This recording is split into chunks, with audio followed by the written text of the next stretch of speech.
घर का बना हुआ देसी घी। आज हम बलाई से देसी घी बनाएंगे, बाज़ार की क्रीम से भी आप बना सकते हैं। अस्सलाम वालेकुम, welcome to love to cook.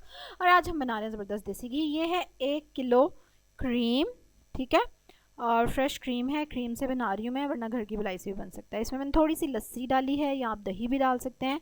और अब इसको मैं कवर करके रख दूँगी रात भर के लिए, ताकि इसका दही जम जाए। ठीक है, इसको आपने हल्का सा गर्म कर लेना है। मैंने गर्म नहीं किया क्योंकि ये अभी अभी बाहर से आई और गर्म है ऑलरेडी। चलो जी, जब ये जम जाएगी, सुबह इसका दही जम जाएगा, तो फिर मैं इसको फ्रिज में टिका दूंगी थोड़ी देर के लिए, ताकि ये ठंडी हो जाए। जल्दी हो तो आप फ्रीज़र में रख दें। ये देखें जी, अब हमने इसको खोला है और ये हमारा दही रेडी है जो हमने बलाई का जमाया था। अब हम इसको डालने वाले हैं ब्लेंडर के जग में और करने वाले हैं ब्लेंड। आधी मैंने क्रीम डाल ली है और ये ठंडी है। इसको मैं ब्लेंड करूँगी और उसके बाद मैं इसमें ताज़ा टैप वाटर डालूँगी। 2 बार मशीन चलाई है मैंने, ये देखें उसकी शक्ल ऐसी हो गई है। अब मैं इसमें टैप वाटर डाल रही हूँ, सिंपल नलके का पानी। और अब हम इसको फिर से करेंगे ब्लेंड। इसमें आपने इसके ठंडे और गर्म करने का बड़ा ध्यान रखना है।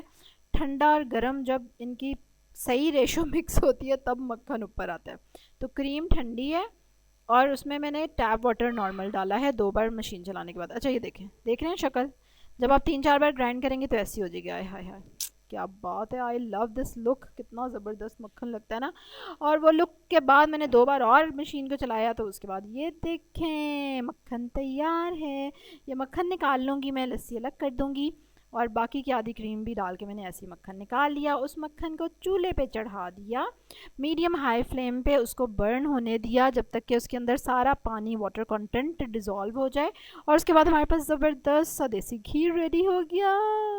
आप जल्दी से लाइक करेंगे मेरी वीडियो को, सब्सक्राइब करें जिन्होंने नहीं किया हुआ, ज़रूर शेयर करें अपनी बेस्ट टिप देसी घी के लिए। कल एक और ज़बरदस्त वीडियो के साथ आपसे मुलाकात होगी, तब तक के लिए अल्लाह हाफ़िज़।